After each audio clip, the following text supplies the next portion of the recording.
Thank you, Madam President. The situation with education affects us all. I have 3 children in the public education system. I have skin in the game. Certainly, the problems that the education system has experienced are not brand new problems. They are not brand new problems. We've had a legacy of issues with public education. This is one of those areas in which it's difficult to readily address. Some of the issues that are stemming from behavioral problems is creating a shock in our system that admittedly we're not 100% prepared for. The need for additional educators in our school system is creating huge issues when you don't have a pool of para-educators just lying around waiting to be hired. There is additional demand for services in our public education system that were not required many, many years ago. Despite that, I believe that the minister and his team is putting the best foot forward to resolve those particular issues. It kind of seems like everything has hit its peak of frustration. You have the principals who have a long set of issues, and rightfully so, who have submitted issues to the government, and you have the teachers who have submitted a long set of issues that they have submitted to the government. And now you see this ongoing level of industrial action. But the issues that the teachers and the principals are experiencing transcend industrial relations. These are not terms and conditions and contractual issues. And now we see social commentary coming from presidents of PTAs. Parents have always been concerned. Teachers have always had the issues that they're currently experiencing. When I listen to the teachers' list of concerns, when they complain about the level of bandwidth in schools, many of us came up in an era where there was no computers in the classroom. But now it's a requirement for effective education. Non-functioning computers. I don't think the minister can sit up and predict which computers are not going to work on which days. But it's a problem with the whole infrastructure of the school system that we have to address. You can recall that the minister spent a huge portion of his first year fixing infrastructure issues in our school system, attention, where schools were being closed because of mold issues and things of that nature. That took up a huge amount of energy and resources. These are historic problems. The minister also is a father who has a child in the education system.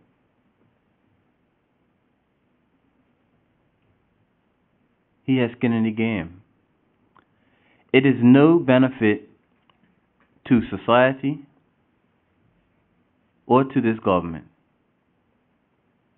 to have an education system that is not effective and producing outputs which are beneficial to our society.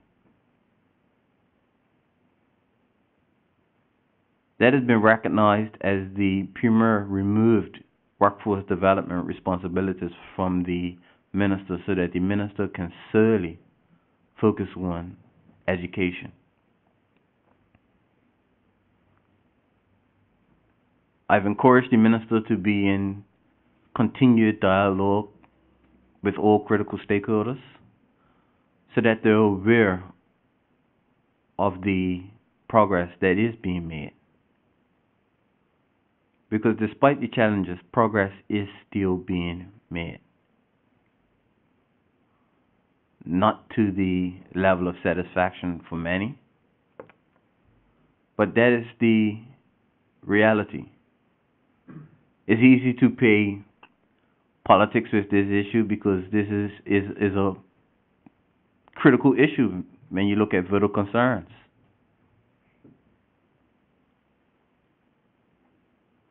Education, healthcare costs, the economy.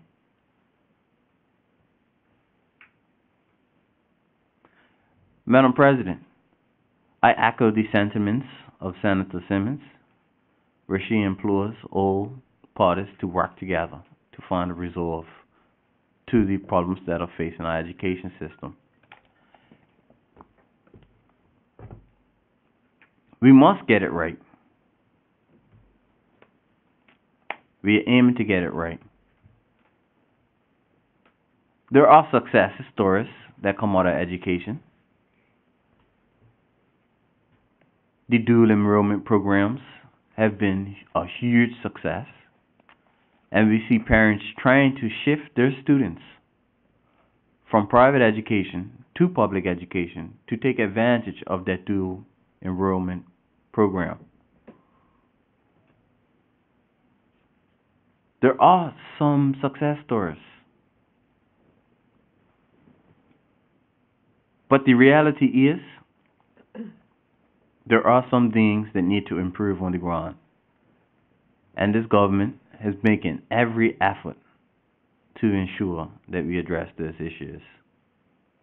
You may have seen industrial action on Monday, where teachers removed their labor from the school system. What you wouldn't have seen is the meetings that took place on Sunday with the president of the teachers union, where all the concerns were on the table and discussions were had in terms of how the government attempts to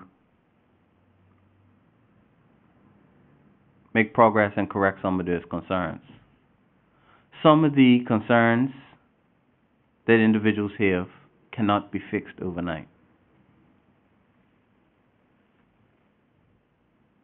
Madam President, it's important because I see headlines that said our school system is at an all-time low. What does that mean? What does that mean, Madam President, that our school system is at an all-time low? That means that my children are born to fail? Madam President, as a parent, do I have to accept, because my child is in public schools, that they are born to fail? My children come home and tell me what they learn on a weekly basis.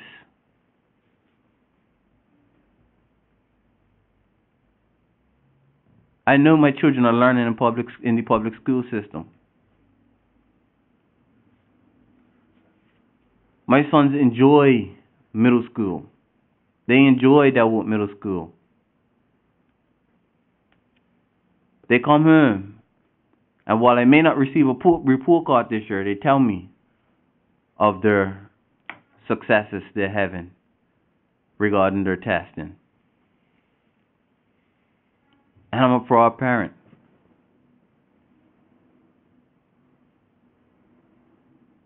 I don't view it from a lens where my child is at some severe disadvantage because they are in the public school system.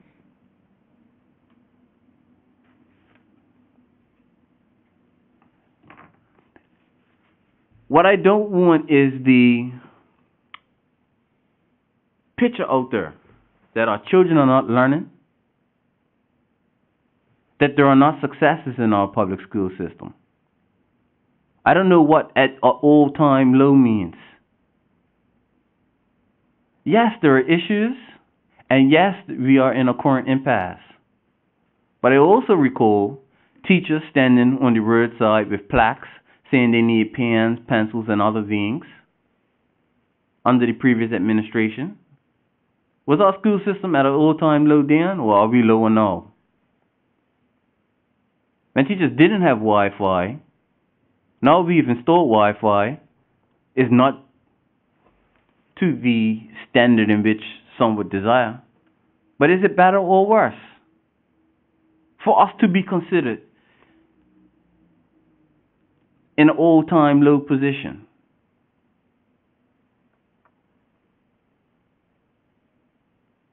School was shut down last year because of mold and things of that nature. Those problems have been rectified to a certain extent. How are we this year now in an all-time low position? My daughter has transitioned from Victor Scott Preschool to Victor Scott Primary School. I sat down with our P1 teacher, and he said this is going to be extremely short. Jade meets all expectations. In all subject matters, she is doing perfectly fine.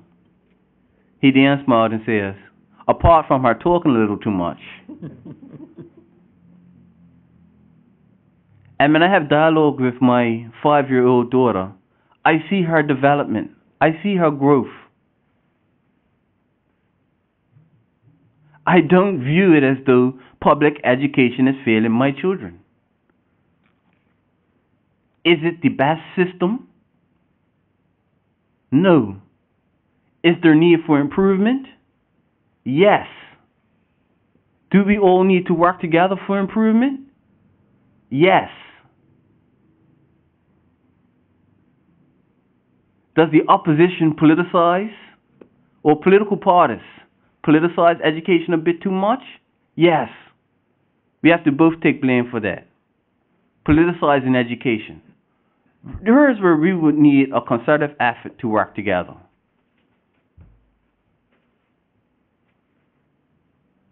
And we have presidents of PTAs who have no children in public school system.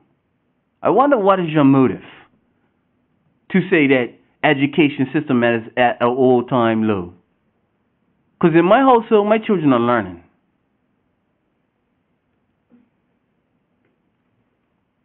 I also recognize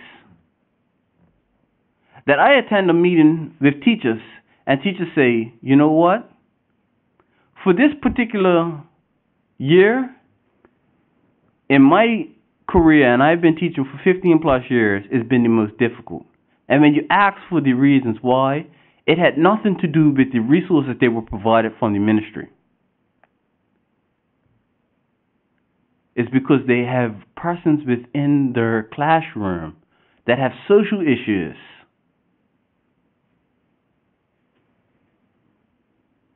That make it very difficult for them to teach. Despite the challenges, Madam President, I want to ensure members of the public, my fellow senators, that this government has education as a priority. This government will put its best foot forward